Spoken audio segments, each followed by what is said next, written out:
खट्टा खाने वाली चुड़ैल। रात को अचानक राधिका मौसी को किचन से कुछ गिरने की आवाज आई।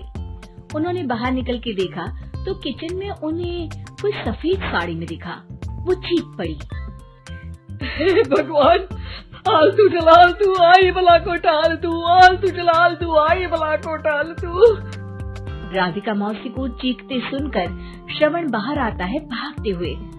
अरे माँ, क्या हुआ? क्या देख लिया? दादी माँ आ गई क्या सपने में? अरे बेटा, रसोड़े में देख तो कौन है?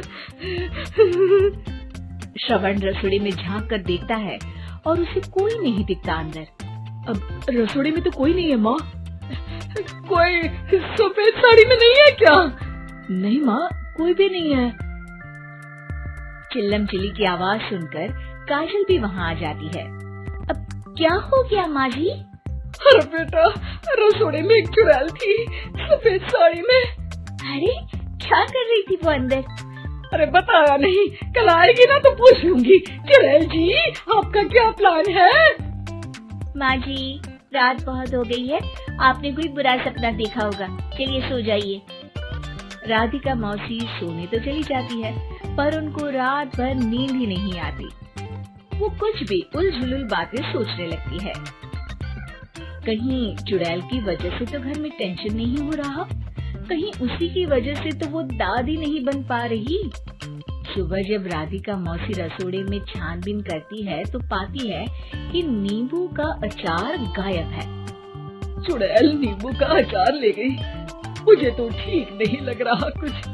चुड़ैल को भी पता है कि जिंदगी का असली मजा तो खट्टे में ही है। राधिका मौसी झट से श्रवण को फोन कर देती है।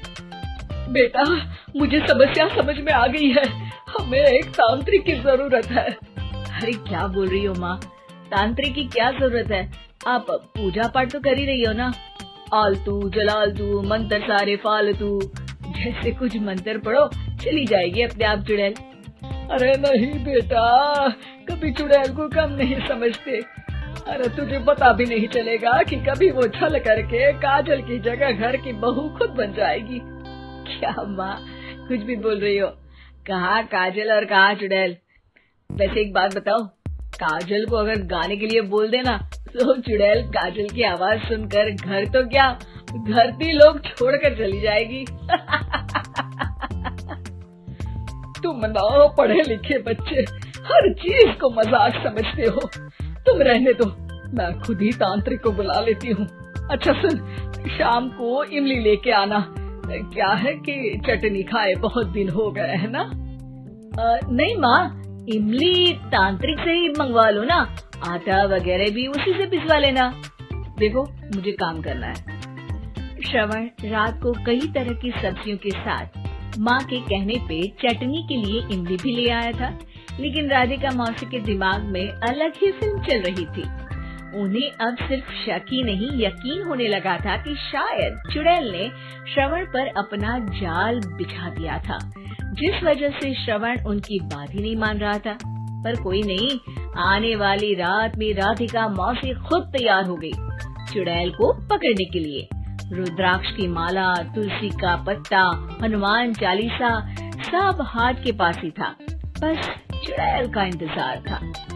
और जैसा राधिका मौसी ने सोचा था वैसा ही हुआ। वो चुड़ैल उस रात भी आई, पर वो राधिका मौसी से तेज निकली और राधिका मौसी के उससे पकड़ने के पहले ही वो भाग खड़ी हुई। जरूर बहू पे साया है उस चुड़ैल का, तभी तो श्रवण के कमरे में गई है। और अगली सुबह राधिका मौसी पिछली रात हुए हमले में किन चीजों का नुकसान हुआ उसका हिसाब लगा रही थी। उनके खेमे से एक आम के अचार की शीशी भी गायब हो चुकी थी और वो इमली भी जो कल श्रवण लेकर आया था। राधिका मौसी इस बारे में सोच ही रही थी कि श्रवण जल्दी से रसोड़े में आकर दवाइयों की पोटली ढूंढने लगता है। अरे बेटा, क्या हो गया? अब माँ, वो गाजू की तबीयत खराब है, बहुत घबराहट हो रही है उसे। हे भगवान, मैंने पहले ही कहा था कि तांत्रिक को बुला लेते हैं, पर नहीं। अब देखो, उस चुड़ैल ने काजल को अपने वश में करना शुरू भी कर दिया है। हालांकि श्रवण भूतों में विश्वास नहीं करता था, पर अब वो भी डर जाता है और राजी हो जाता है एक तांत्रिक को बुलाने के लिए। कुछ ही घंटों में तांत्रिक आ जाते हैं और राधिका मौसी तांत्रिक जी को सब बता देती हैं। घोर संकट, घनघोर संकट, चुड़ैल को मारू जोर चाकट, ओम भट स्वाहा खटखा के आहा। अरे ये क्या मंत्र है? मेरे खुद के ओरिजिनल मंत्र है, कल रात को ही लिखे हैं, अच्छे लगे तो दाद चाहूंगा। एक और मंत्र सुनो, अर्ज किया है आब्राकडाब्रा, दिल्ली बम्बई आगरा, चंदा मामा सोवरले सुरन मामू जारा। ये मंत्र है? अरे कोई 40 वालीसा पढ़ो ना। वक्त कम है, 40 नहीं पड़ेंगे, 20-25 में काम चलाना पड़ेगा। अलग निरंजन जाके लंदन, मुफ्त का मंजान घिस मेरे नंदन। अरे जल्दी करो तांत्रिक जी, जल्दी करो। तांत्रिक अपने उल झलूल मंत्र पढ़ने लगता है। श्रवण को तांत्रिक पे शक होता है। वो अपने एक डॉक्टर दोस्त को कॉल कर देता है ताकि कोई अनहोनी हो तो इमरजेंसी में चीजें मैनेज हो जाए। तांत्रिक धुनी रमाता है, जिसकी वजह से कमरे में काफी धुआं हो जाता है और जिसकी वजह से बहू की घबराहट बढ़ जाती है। अब भागेगी चुड़ैल। हाँ। बहू खांसते हुए धुएं से बचने के लिए बाहर चली जाती है।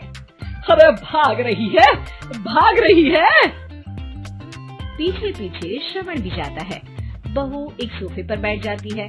तभी डॉक्टर दोस्त आ जाते हैं और श्रवण को पानी लाने के लिए कहते हैं। थोड़े चेकअप के बाद डॉक्टर कहते हैं, मेरे हिसाब से जाप का काम पूरा हो गया है।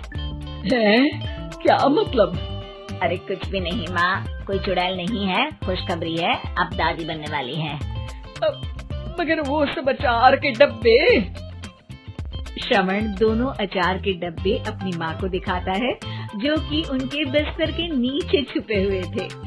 आपने सही बोला था माँ, वो चुड़ैल काजल ही थी जो खट्टा खा रही थी। हमें कल ही पता चला, पर हमने आपको ये तांत्रिक वाला काम करने दिया ताकि आपको भरोसा हो जाए कि भूत वगैरह कुछ होता ही नहीं। अच्छा अच्छा, ये तो बड़ी खुशी की बात है, पर बेटा मुझे एक झाड़ू तो ला दे। क्यों माँ? ये तांत्रिक का भूत उतारती हूँ मैं। अब तांत्रिक राधा मौसी के डर से घर से भाग निकलता है और राधा मौसी उसके पीछे भागती है। अरे संकट ये घनघोर है, तांत्रिक मुआ चोर है।